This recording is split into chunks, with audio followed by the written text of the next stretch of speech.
evening, everyone. Welcome to tonight's professional development webinar. I'm Tara Sferzi. I'm the CEO of Strider, and we wanted to thank you all for joining us. Some of you know Strider as the place where you're able to connect to amazing equestrian opportunities. Over the last year, we've been fortunate enough to expand that to connecting to various community opportunities and various areas of expertise. So we launched the Strider webinar series as part of that. And tonight I'm very pleased to welcome Jen Wood of Jump Media as our featured presenter tonight, speaking on public relations and communications for the equestrian businesses. For those of you who have not had the opportunity to work with Jen, she's got a very impressive resume in public relations. Her credentials include working for Phelps Sports, covering some of the largest equestrian activities in the world, World Olympic Games, the European Championships, pretty much any event you can think of. She went to Kuala Lumpur, she went to Paris, she went to Tokyo. If it was there and needed to be covered, she was there covering it. Since then, she has a professional resume that includes co-founding Jump Media, the largest public relations and communications agency for equestrians in North America. She is also the founder and key principal of Jennifer Wood Media, another communications and marketing firm. She is the founder of the Equestrian Business Women's Summit. For those of you who have not had the opportunity to see the Equestrian Business Women's Summit, I would very much recommend you take a look at it.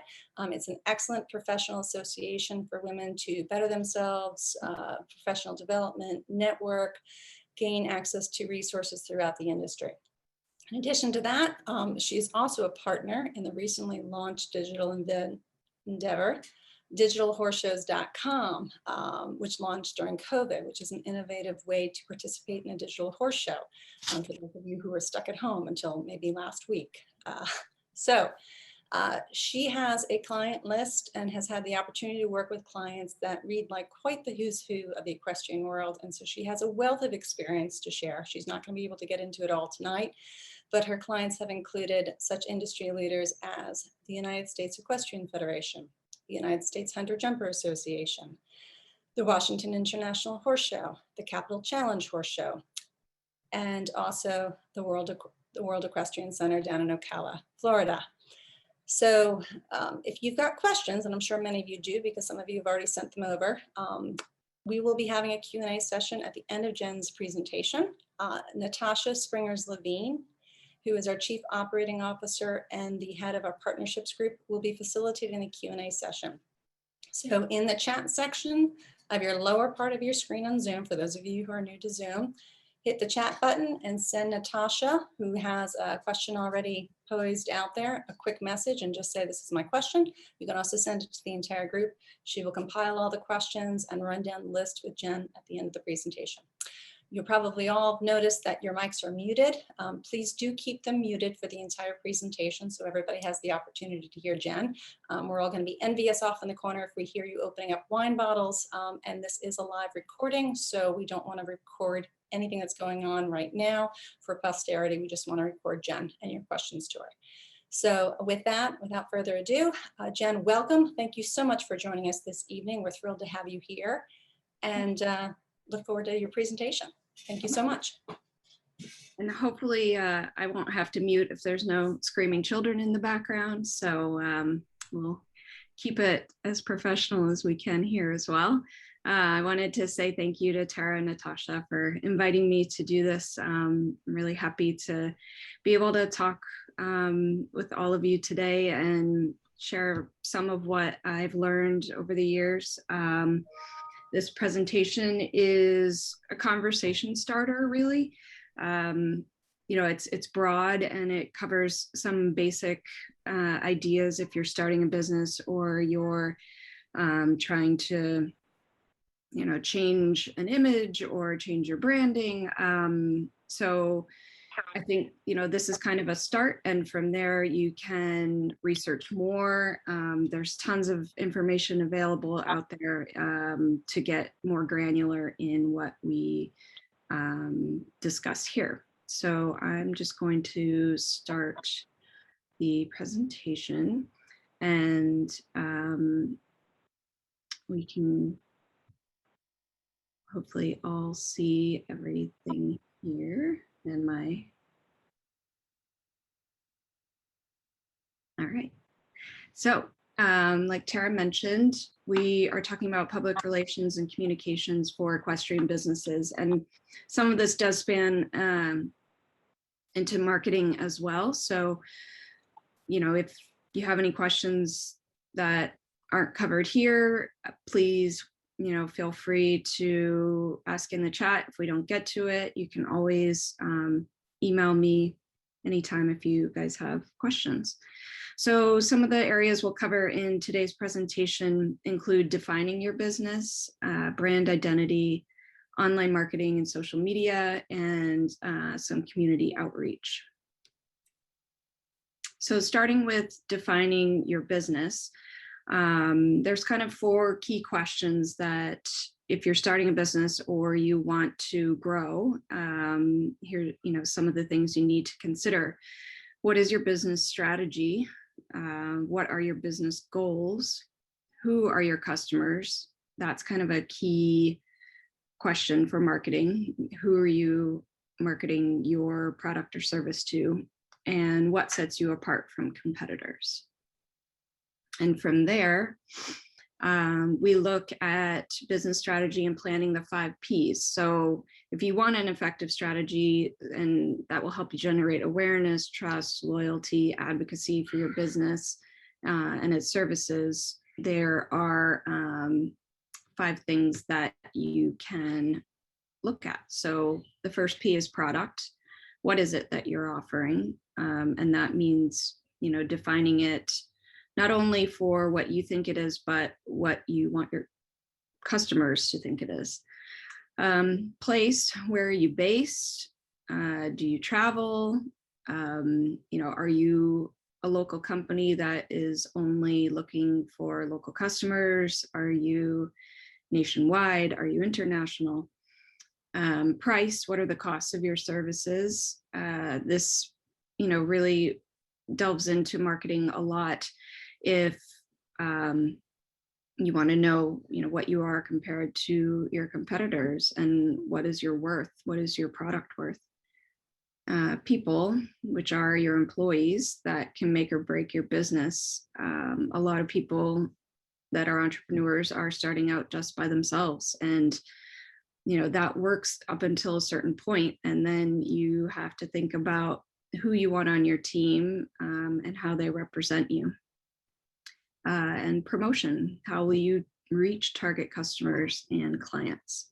And that's something we'll talk a little bit more about. Sorry. Audience and client exploration. So looking at what are the emotional drivers and needs of your target audience. Why do they want to buy your product? Why do they like your company? Why will they stay loyal to what you're doing and providing? How does your business meet the needs of your target audience? So if you are looking at, you know, is it something that people want, and or is it something that people need? And you usually want to be more in the latter category. Finally, how does your business not meet the needs of your target audience, or where is there a disconnect?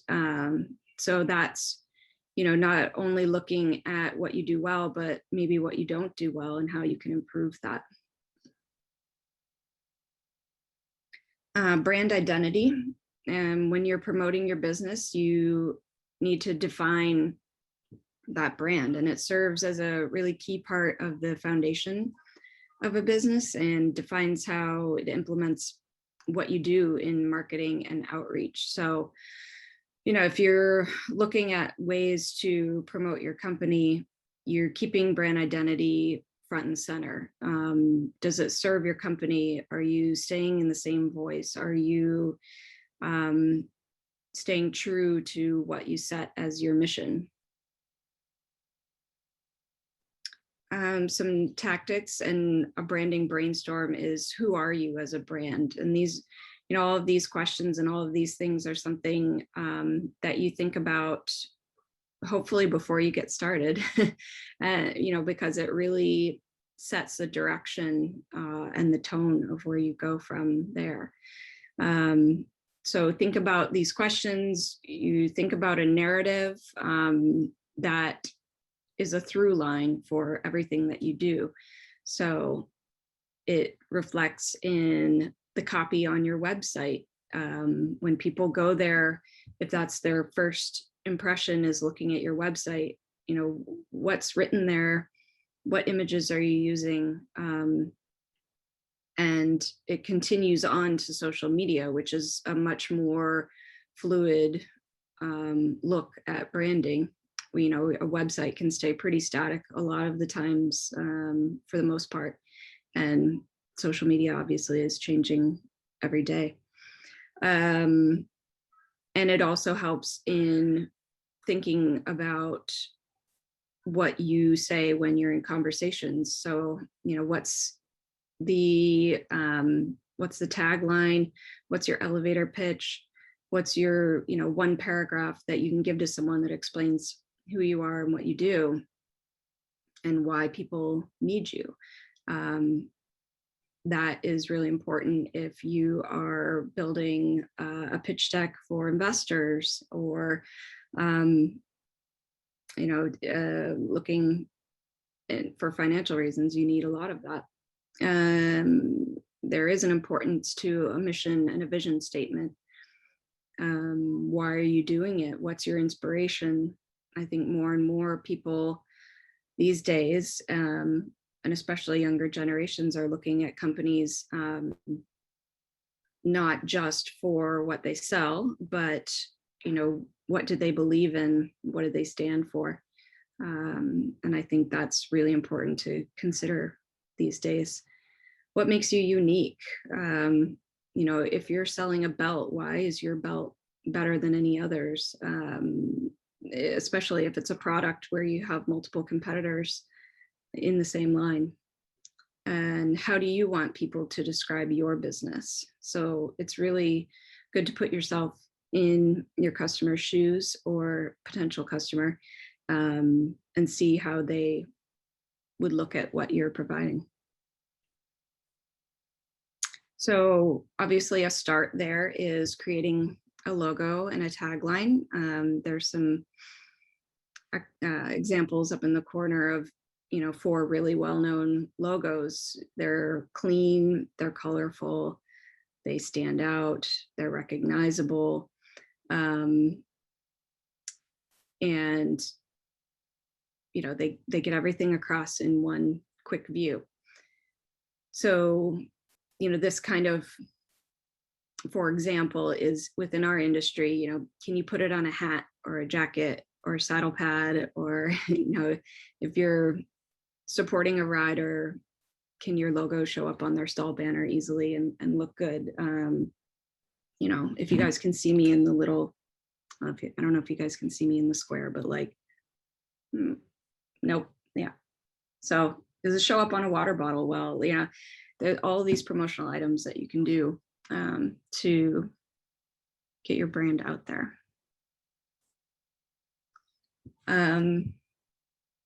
Looking at online marketing and social media. So marketing is really about tools, strategies, tactics that make a brand recognizable. It draws customers to your brand, keeps them engaged, it builds loyalty. And part of that marketing and one of the tactics is social media presence. And I think a lot of people put a lot of stock in it, and it is very important, but I think it's good to remember that it's one part of a whole. It's not everything, and it does need to be developed, and you do need some sort of presence, but it's not the be all end all of marketing and promotions. That being said, an effective social media presence helps a business connect with customers. It increases awareness about the business. You can establish a community of supporters. It can assist in lead generation, and it can now generate direct sales. That is one of the fastest growing ways if you were selling a product, is, setting up shops through your social media pages, and people buy direct from the ads that they see in their feeds. Obviously, searching online is how everybody finds things these days. And people want to know more about what you do and before they buy. So, your marketing plan has to center around that effective online presence. You can talk about your expertise, you can reach your target audience and draw in new leads.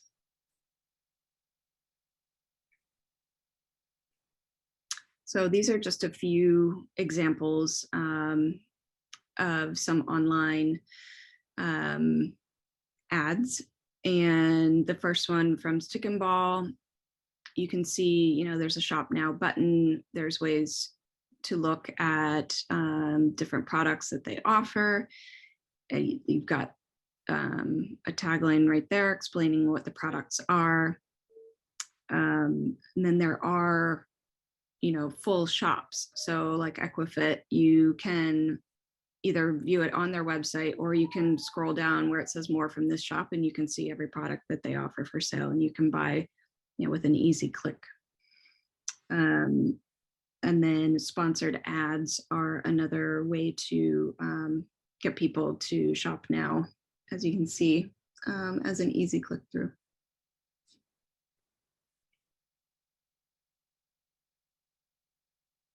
And bringing this one up as an example of using video in an ad, which is really effective as well. Obviously, you need good photos of your content, but I think videos are definitely more eye-catching and a way to really show people what you do. So where to start? There are a lot of ways to promote your business and reach potential customers online. Obviously, it starts with a website. I think, it really is a cornerstone of a marketing strategy. It's a reflection of your brand. It's, where people are probably going to find first when they Google you or Google your name and company name. It's a first impression. So like I said before, when you're talking about brand voice and you're bringing all of that into your website, it's writing, explaining what you do and what you offer. It's images. Sometimes it's audio. Video is a really important element as well. It gets across your identity. It conveys all of the messages that you want to get across. And it has all of the, information about what you provide. Social media marketing, and, obviously where everyone is online and everyone's on social media for the most part, consumers want companies to engage with them directly. So social media is the perfect way to do that. And it does take some time. It does take a lot of effort. And you have to, I think, be willing to, commit to these platforms. And I think a lot of companies can get a lot of business and those key brand identity follow through with an effective social media presence. If we're talking strictly marketing, Facebook's still the biggest. Obviously, it's connected to Instagram. So with an Instagram page, you have to be aware of being able to find images and produce images that represent you and your business. That's an important thing to remember. And, where you get those images from. It's not it's not always sharing from other people's pages. It's not taking photos without paying for them. Yeah, so that takes some forethought as well in, thinking about where you get those images and budgeting that into your that part for marketing, because taking images isn't the way to go. And not giving credit, and yeah, it goes on and on. But I think those two really are the biggest. YouTube, depending on what you offer, can be really important, and it can be a great way to get video content out there. LinkedIn is great to have, even just purely for all of the connections that you can make within business and find. Some businesses, I think, lend themselves really well to Pinterest. TikTok, obviously, lots of people are talking about. It's a really fun application. I think it does take some time to learn it and how to do it well, and creativity. And, I think it also depends on your target audience. I always recommend start small, scale up, unless you're hiring someone to manage all of it for you. And, it's somebody who has experience in all of those platforms. So starting with one or two, starting with Facebook and Instagram is a good way to go, or, Facebook and Pinterest. Yeah, you just have to go through and see, what interests you the most. Are you an entrepreneur who's doing everything yourself, and you're dedicating a certain amount of your day to social media? Don't spread yourself too thin. Growing your business is important, and you shouldn't be spending 5 or 6 hours a day trying to do everything on Facebook. So and it is a long-term commitment. It requires frequent updating and monitoring. But yeah, obviously it's one of the best ways to build an online community around your business.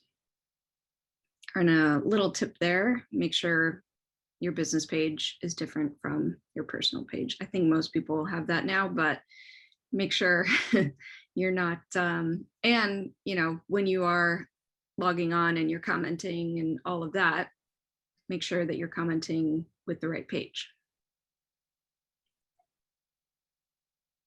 Yeah, we talked a little bit about this, but looking at Facebook as the largest worldwide audience, the good thing there is you can do lots of different content on there. You can write great text. It doesn't, you can include a lot of information in a post. You can have images, you can have galleries, videos, you can do live events as well.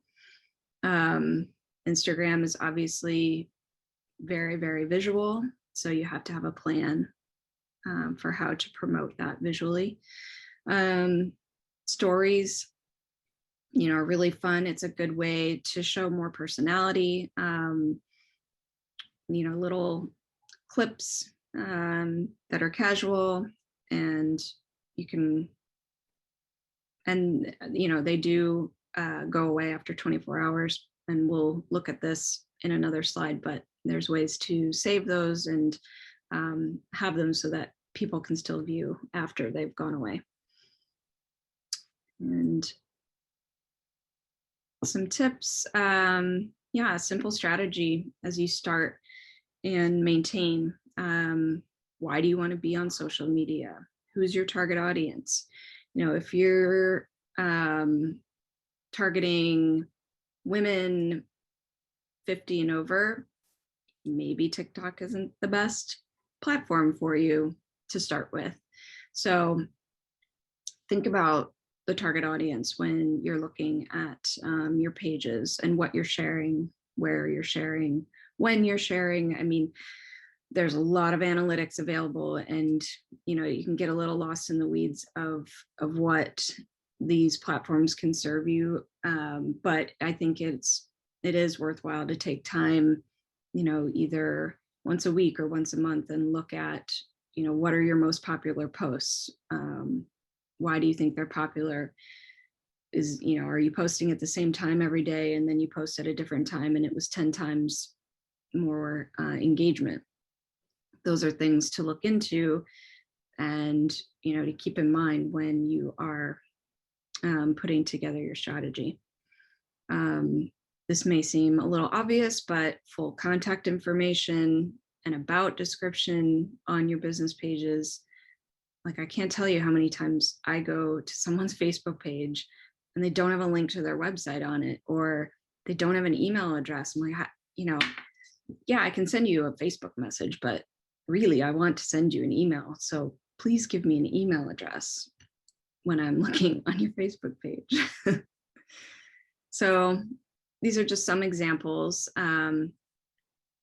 of pages that, I thought stood out for either their content or the way that they have their landing pages. You can see on Dapple Bay, I thought they're, on Instagram, they don't give you very much room to explain your company and what you do. So you've got to fit a lot of information into a few words. And I thought they did a really good job with that. You can see that they also have the little circles for their stories, and they have cute ways of presenting those. Like I said, a Facebook about description. This one for the Iron Cowboy. He's a triathlete. I thought was really interesting. He gives, a lot of information in just a few paragraphs, and there's links in it. Things stand out, like, why is he the Iron Cowboy? Because he did 50 Ironman races in 50 days in all 50 US states. Like, it stands out right there in bold.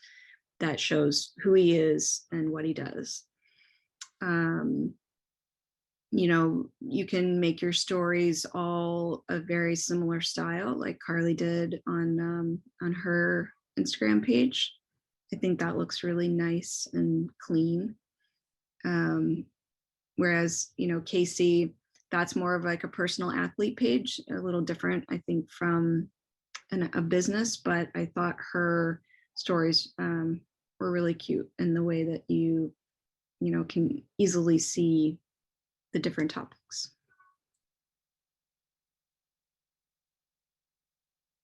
So updating your content regularly so it shows up on feeds. Consistency is really key. You can't post 5 times a day and then not post for a week.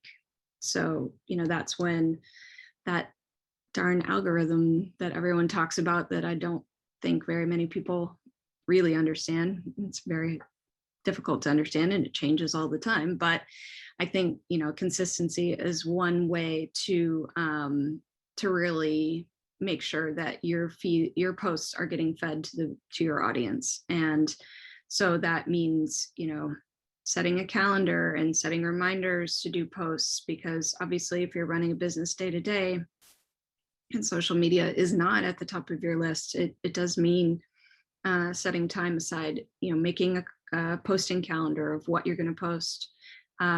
There's lots of helpful website or apps that you can use to schedule posts, and we'll talk a little bit about that in another slide as well. So what can you do in that content? So show the world what happens in your business. People love behind the scenes. They want to see, how do things make it to them? How do they get made?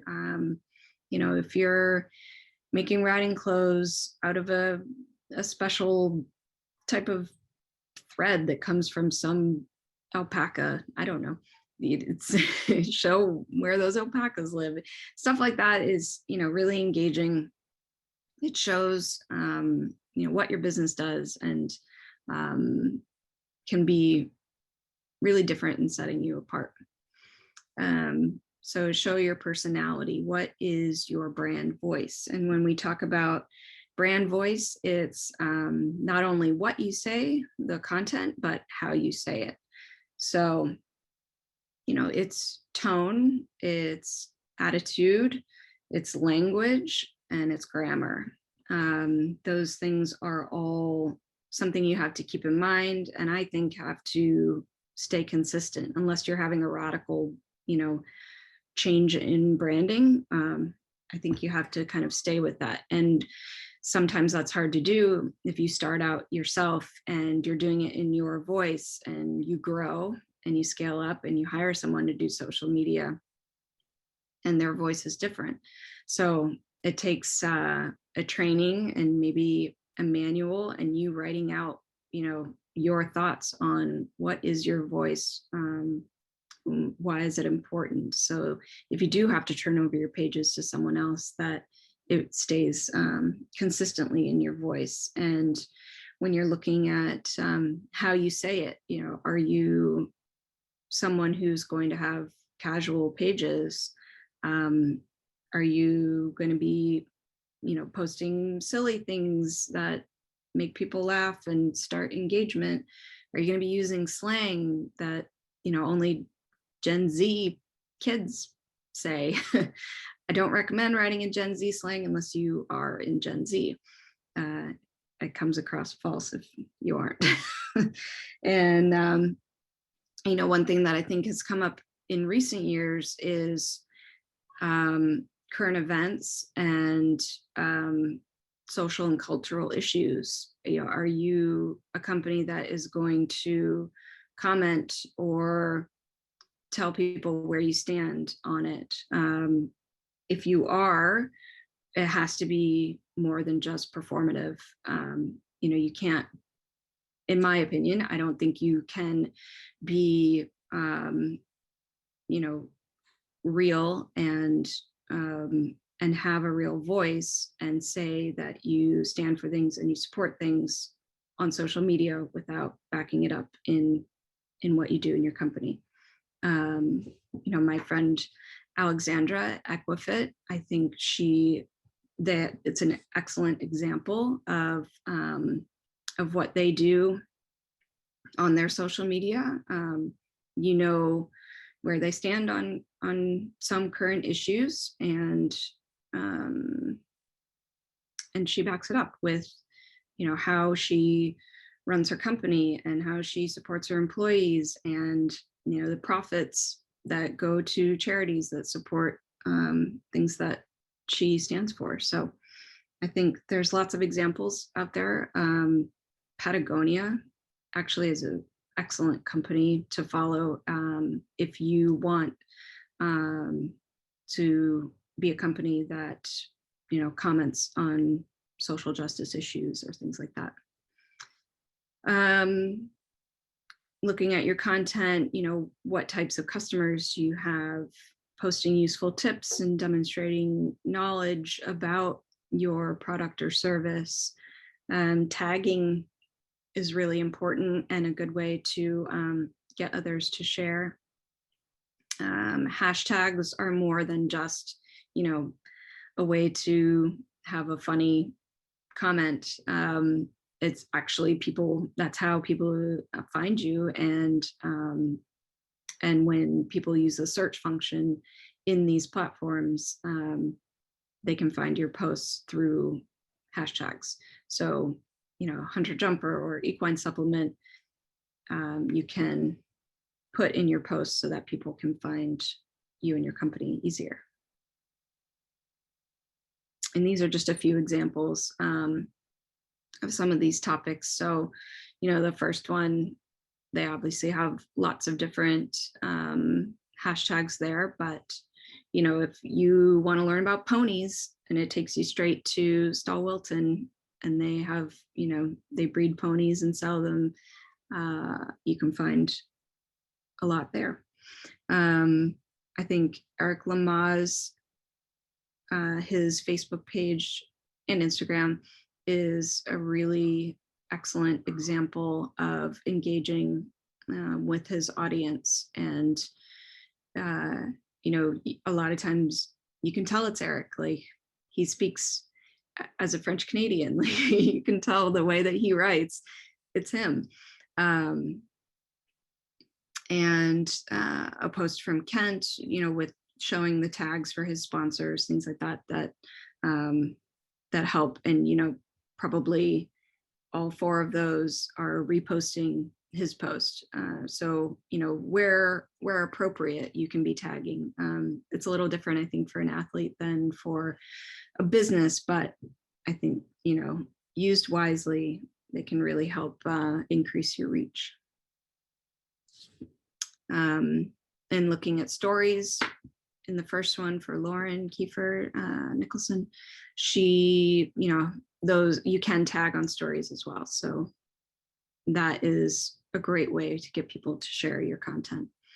A lot of times, if you have a bunch of hashtags that you want to include, it's better to put them in a comment than in the actual post text.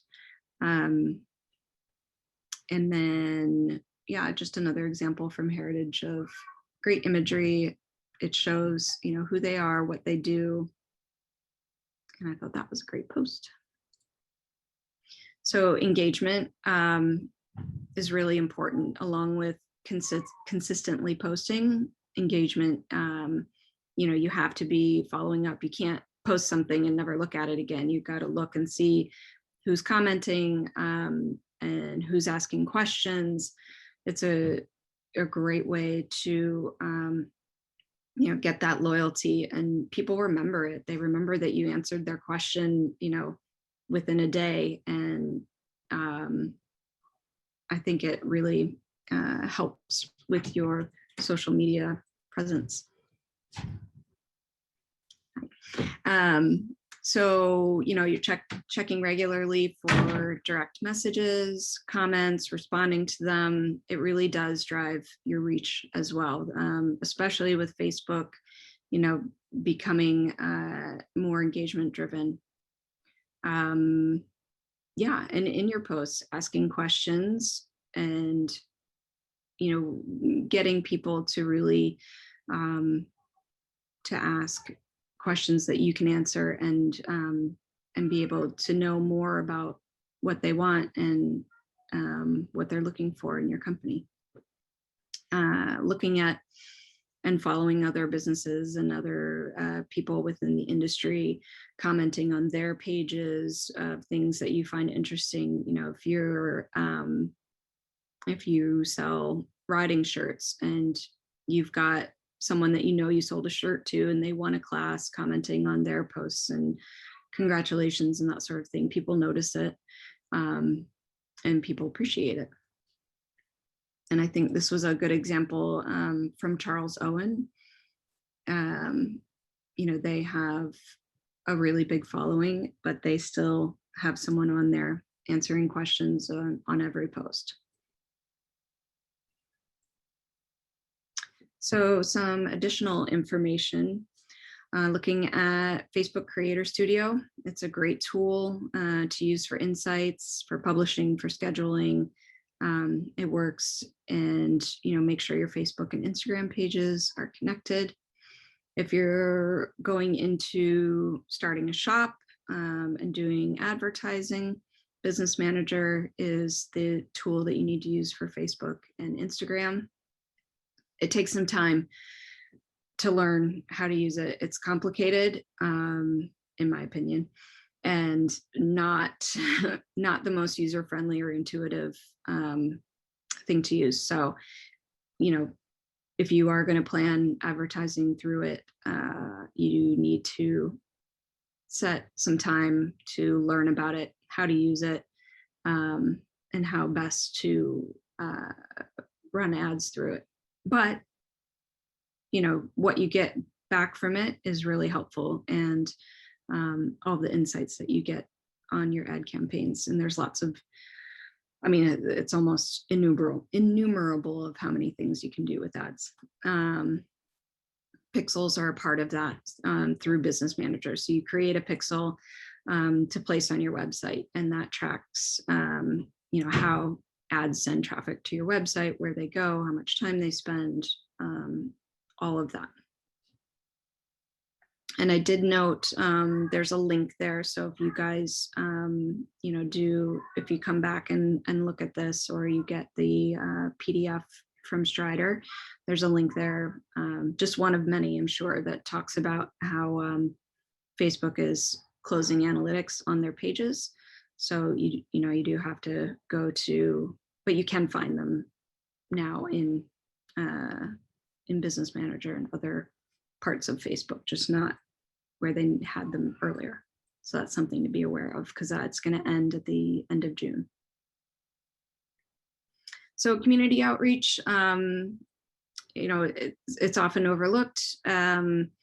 It's a really great way to build and nurture relationships, instead of just constantly putting out things that you may not be getting feedback on. Really looking at your local community, or within our equestrian industry, is the way to go. So looking at that, doing things in real life in your local area is a good way to get to know your community. Some of those activities to develop positive relationships can be attending events. So is it horse shows? Is it, a local rescue that is having a volunteer event? Is it, one of the trade shows if you're selling products? Are you supporting local charities? Are you sponsoring local events? Tapping into local media can be really helpful. Joining a chamber of commerce, or working with schools are all ways to get your product and your company out there. And I think these can, be translated into the equestrian industry as well. So I think we have time for some questions now. So Great. Yeah, thank you. Jen, thank you so much. I feel like we could keep you on this presentation for the next 7 weeks and still not get through everything that's in your head. So really appreciate you pulling it all together in a way that we can process it quickly. Fantastic. Two things I want to foot stomp before we go over to the Q&As. You all saw some fantastic imagery that Jen had in her presentation. Take note that is all, a lot of that's professional imagery and it's copyrighted. Mm-hmm. So she touched on this in her presentation, but do realize that screenshotting professional imagery is against the law. It is copyright infringement. You can get a fine of $250,000 for every photo that you take from a licensed photographer and use improperly without permission. So please, as you reach out to your local community, the local photographers are often looking for venues and businesses to partner with, and it's a great way to give them visibility, but to do it with their permission and their consent. So please keep that as you grow your businesses and you're looking for that imagery, keep that copyright aspect in the back of your head. It's really important that you take it seriously. Yeah, and it's more than just saying, I'll give you credit. Well, right. Credit doesn't pay the bills. Right. These people put a lot of time and effort into their work and need to be paid for it. Right. You wouldn't expect someone to say, I'll just wear your shirt out once if you give it to me free. That is one marketing tactic, but you can't be doing that over and over again. And you need to get paid for your work and your services. Yeah, the writers and the photographers are all professionals and they work for everything they create. So please take it seriously. And recognize as you go through and you get a copy of this PDF, all of those photographers that are featured in the PDF, if you want to reuse it, you have to go back to Jen or those photographers to reuse that photography as an example. So just wanted to foot stomp that. And with that, I will transfer it over to Natasha. I know we've been seeing a lot of great questions come in through the chat forum, and there were some folks who came on after the start. So Natasha, over to you.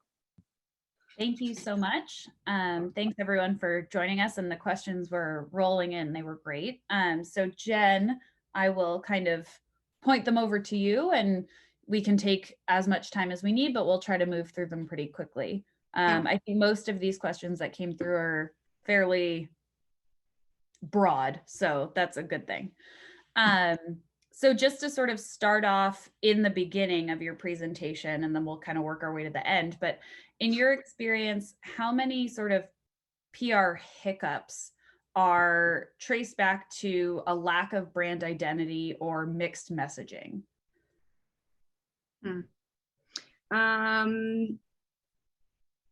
Yeah, I think a fair amount. I think you have to be really clear on who you are and what you're doing.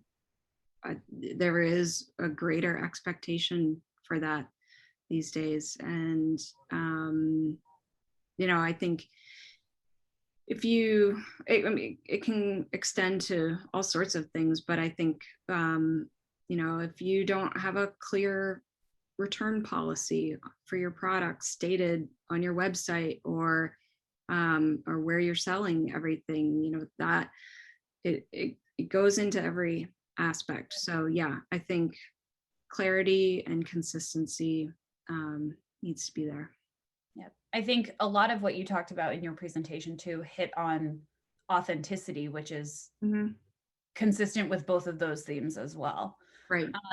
And so there's sort of a follow-up question that came through to that, which is, if you're a new business just starting out, is it better to have your outline fully fleshed out and fully written and your brand identity? Is it something that's set in stone, or is it okay that that can be a little bit fluid as you're getting to know how you interact with other businesses and the industry? Yeah, I think I do think you should have it written all out to start. And I do think you need to have a clear idea, because, if you're changing every few months what you think you should be doing, then you're spending more time changing than you would, sticking to what you started with and being able to grow that. So I do think there needs to be, especially at the start, really, you do need to have a focus, and you do need to think about all of those aspects and have it in your head, and have those goals set. Obviously businesses change and businesses grow, and you can expand and you can scale up, but I think the core mission and vision of what you want to do really needs to stay stable, and you keep that in mind as you grow. Yeah. So what are some really, really good ways and strategies for, and these can be just sort of basic, of course, what are some good strategies for marketing your business in such a way that other people want to engage with it, or that other people will, other business pages will tag you, or maybe a way to attract sponsors, like maybe some key basics of that? I would say communication and networking and putting yourself out there. The best way used to be, maybe you'd write a letter to people, or you'd pick up the phone and call someone and talk to them, or tap into, business resources that can help out. I think, social media has made that a lot easier these days. LinkedIn, for example, is a great way to find people either within your industry or people that you admire. I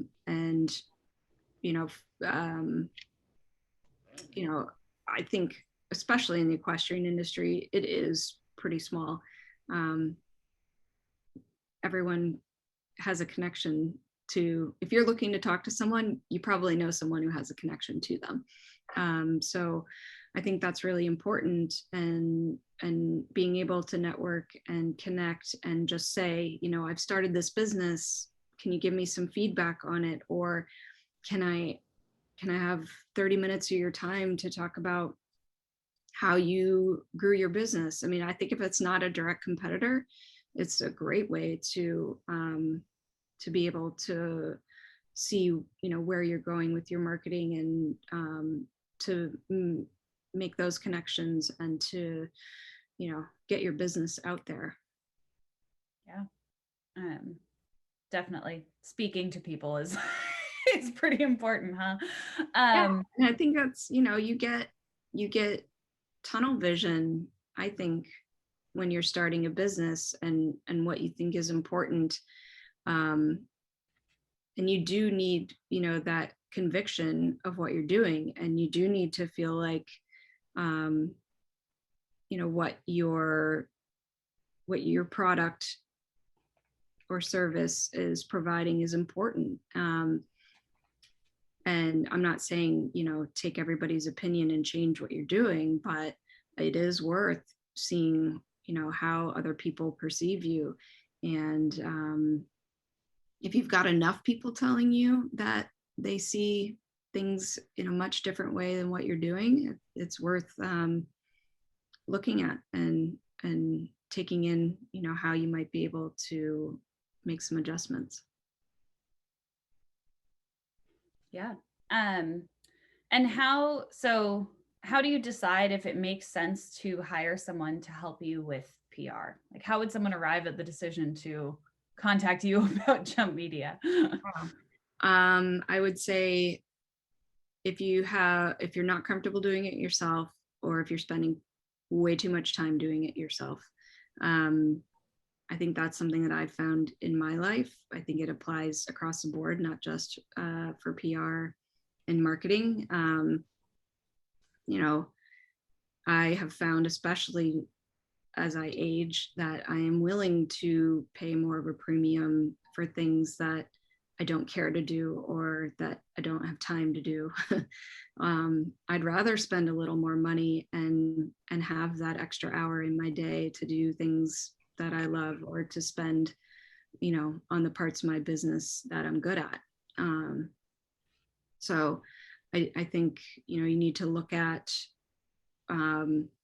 if you're dreading going on Facebook and posting, or you hate answering comments, or it's taking you, like I said, 4 or 5 hours a day to maintain what you're doing, then I think it's worth looking at your budget, and where you can adjust. And it doesn't have to be, full on PR. It doesn't have to be a full-time person. I think there's lots of ways to supplement what you do. If you're focusing on Instagram, and you can find someone who can source photos for you, and it takes them, they've got connections, or they know where to look, and you give them a budget, and that makes your life so much easier, then I think it's worth it. So obviously the answer is different for everyone, but I think that some of those are some of the ways to look at it. Really awesome information. So the last one that we'll do just quickly before we have to wrap up, is Twitter worth it, basically? I know it's a hard question. And I didn't really mention it because there is, kind of a strong equestrian group on Twitter. And I think, but I do think in the North American equestrian industry, it isn't big enough for what we do.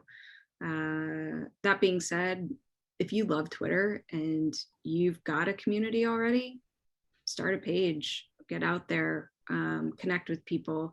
There is, Twitter's a different world than I think the other platforms, and you have to have that comfort level with it. It is more immediate. It is real time. So I think, yeah, depending on what you do and if you like it, it can be worth it. Yeah. There were a couple, sorry to keep us all on a little longer, but I think the information's great. So we're gonna keep you as long as we can. So there were 2 questions that stuck in late. One of which was, what do you say is the biggest difference in marketing for services versus products? The biggest differences. I think this kind of translates, when we're talking about imagery and things like that. If you have a service, sometimes it's really hard to show what you do. If you're selling something, it's easy. Here's a picture of the riding boots that I have for sale. If you're an accountant, it can be a lot harder to get across what it is that you do. So it does take maybe a little more creativity for services to especially visually explain what it is you do and why you're worth it. So it takes, I think, more brainstorming, creating videos, a day in the life of what you do. Here's 10 ways that I can improve your business through my service. Things like that you need to be able to think about more creatively and be clear on what it is that you do. Yeah. I think that's definitely, I know as a technology, software as a services company, that's something that we come up against, right? Like, how do you best communicate all that we offer without getting too verbose to this, to that? So definitely relatable, I think. And then sometimes it is just, those huge brainstorming sessions and, getting with everybody that you work with, or if you're on your own, getting with people that you trust and going through and putting everything out there and within your group and saying, this is what I do. And then looking at it and coming back to it and narrowing it down into, pieces that are more digestible and more fine-tuned. Yeah. And there was a question that came through that I think is more geared from a person who maybe does help people with marketing. So what's your advice for breaking through with clients who are comfortable with traditional marketing methods? Basically, how do you show them the value of a more dynamic strategy, like incorporating video or including social media if there's someone who's just into like print marketing? How do you sort of communicate that the world is their oyster? Yeah. I do think right now there's a lot of ways to do that for free. So if you can go to them and say, I want to try this for 6 months and it won't cost you a penny, which, for the most part, unless you're paying for advertising on social media, everything's free. You don't have to pay to do it, although it does take your time and your energy. But trying things out and seeing how it goes for a specified amount of time, and within that amount of time, really tracking what you see. I think people respond well to numbers. They respond well to possible money earned.